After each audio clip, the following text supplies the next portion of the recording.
যারা হরিচাঁদকে আশ্রয় করিয়া অধর্ম প্রচার করতেছে তাদেরকে কখনো আশ্রয় দেওয়া যাবে না। গুরুচাঁদকে আশ্রয় করিয়া যারা অধর্ম প্রচার করতেছে, যারা সনাতনকে বিকৃত করছে, এই দুষ্টগুলোকে কখনো আশ্রয় দেওয়া যাবে। অনেক মতুয়া বলেন আমাদের একাদশী নাই, অনেক বৈষ্ণব বলেন আমাদের বৈষ্ণবদের মধ্যেও আছে এক গুরু কয় একাদশী নাই। যারা বলছেন ভুল বলছেন।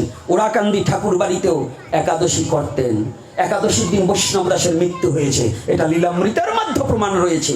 আমি আরো কয়েক বছর আগে একটা কথা বলেছিলাম, সেইটার বিরুদ্ধে অনেক মতু আমার বিরুদ্ধে আমাকে বকাবকি পর্যন্ত করেছিল। আজকে সেই হাম্বা পণ্ডিতের দল কোথায় গেল? আজকে ওই যে সচিপতি ঠাকুর দেহ রেখেছে, তার ছেলেরা মাথা মুন্ডন করে শ্রাদ্ধ কার্য করেছে ব্রাহ্মণ দ্বারা। অনেক ব্রাহ্মণ আমার উপরে ক্ষিপ্ত। আমি ব্রাহ্মণের বিপক্ষে নয়, কিন্তু আমি চাই শুদ্ধ ব্রাহ্মণ, অনাচারী ব্রাহ্মণ নয়, শুদ্ধ ব্রাহ্মণের জন্য আমার লড়াই এবং আমার কথা বলা। তাহলে এখানে কি আজকে সেই ওরাকান্দির বাড়িতে আমি বলেছিলাম হরিচাঁদ ঠাকুর দেহ রেখেছিল, গীতা পাঠ করেছিল। কিছু ভণ্ড তপস্যার দল ওরা মানছিল না, কারণ ওরা সনাতনকে মানতে চায় না, ওরা নিজেদের মত করে ধর্ম প্রচার করতে চায়। কিন্তু আজ পাওয়া গেল যে সেই আমার কথাই সত্য হয়ে গেছে।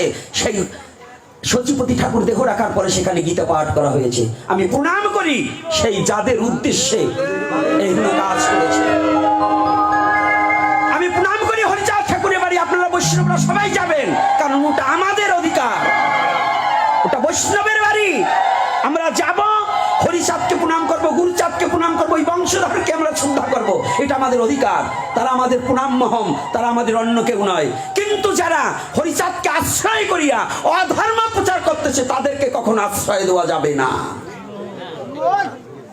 গুরুচাঁদকে আশ্রয় করিয়া যারা অধর্ম প্রচার করতেছে, যারা সনাতনকে বিকৃত করছে, এই দুষ্টগুলোকে কখনো আশ্রয় দেওয়া যাবে একেবারে পরিষ্কার। আমরা হরিচাঁদকে গুরুচাঁদকে আমরা হরিবোল বলতে কোনো নিষেধ। যদি বলে কোনো বৈষ্ণব বলে যে হরি বলতে আমাদের নিষেধ আছে, আমি তার কাছে বলবো গৌর হরি হরিবোল বলছে। আপনারা নিতাই গৌর সীতানাথ পতি প্রেমানন্দে মন একবার বলা হয় না? তো হরিবোল বলতে দোষ কি? আমিও ডাঙ্কা বাজাতে পারি, ওতে কোনো দোষ নাই। হরিবল বলো, কোনো দোষ নাই। কিন্তু যারা সনাতন ধর্মের মধ্যে জাতপাত এবং হিংসা ঢুকাবে, মন কল্পিতভাবে চলতে চাবে, তাদেরকে চলতে দেওয়া যাবে না, পরিষ্কার কথা। এই যে আজকে গৌর পূর্ণিমা, গৌর পূর্ণিমায় এক গ্রুপে হরিবল, গুরুদেবও চলছে, শিষ্যও চলছে। এই খাওয়া খাই বন্ধ করতে হবে। এ সমস্ত গুরুদেবদেরও সচেতন হতে হবে যে ওরাকান্দির বাড়িতে আজও এই দোলের দিন, আজকে দোল হচ্ছে, হয় কি না? দোল হয় না? রাস হয় না? জন্মাষ্টমী হয় না? দুর্গা পূজা হয় না? সরস্বতী পূজা হয়। এবং গুরুচাঁদ ঠাকুর হইতে সবাই মাথা মুন্ডন করেছে। আমাদের মধ্যে এক গুরু বেরিয়েছে, তারা মাথা মুন্ডন করবে না, ওটা মানি না, করে না। ওরা কিন্তু সত্যিকার ওরাকান্দিকে মানে না, ওরা আমার গুরুচাঁদকে মানে না, ওরা আমার হরিচাঁদকে মানে না। ওরা মন কল্পিত ধর্ম প্রচার করে মানুষকে পথভ্রষ্ট করতে চাচ্ছে। এইটা থেকে সাবধান। কি কষ্ট পাচ্ছেন নাকি? মিথ্যা বলছি? এজন্য আর একটা স্লোগান বের করেছে, হরিচাঁদ ঠাকুর নাকি নমস্যুত জাতির জন্য আসছে। কে বলছে নমস্যুত জাতির জন্য? কোন মহাপুরুষ, কোন ভগবান, কোন কেউ কি এক জাতির জন্য আসে নাকি? সমস্ত জাতির জন্য আসে, মহাপুরুষ এক জাতির নয়। তবে আমার অনুরোধ থাকবে, আপনারা এই ধর্ম ব্যবসায়ীদের কাছ থেকে সাবধান হয়ে যান। এখনো সময় আছে, এটা নিজের ব্রেনের কাছে একটু প্রশ্ন করবেন এবং শাস্ত্র অধ্যয়ন করবেন। আর এই একাদশী নিয়ে যে কথাটা বলছি, তোমরা যাদের যাদের সন্দেহ আছে, এই যে আমি গ্রন্থ বের করে দেখাচ্ছি, ইউটিউবে সারা বিশ্ব চলে যাবে।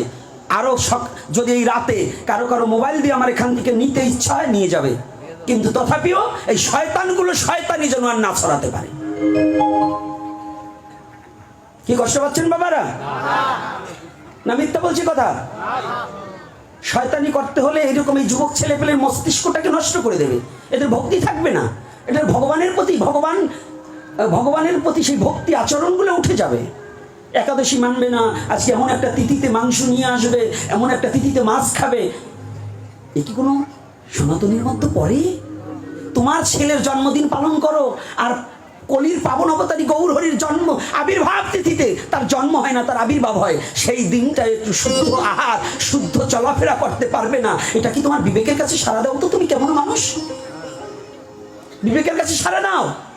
তাই চরণে হাত রেখে বলছি, এটাকে থেকে একটু বিরত থাকার চেষ্টা করতে হবে।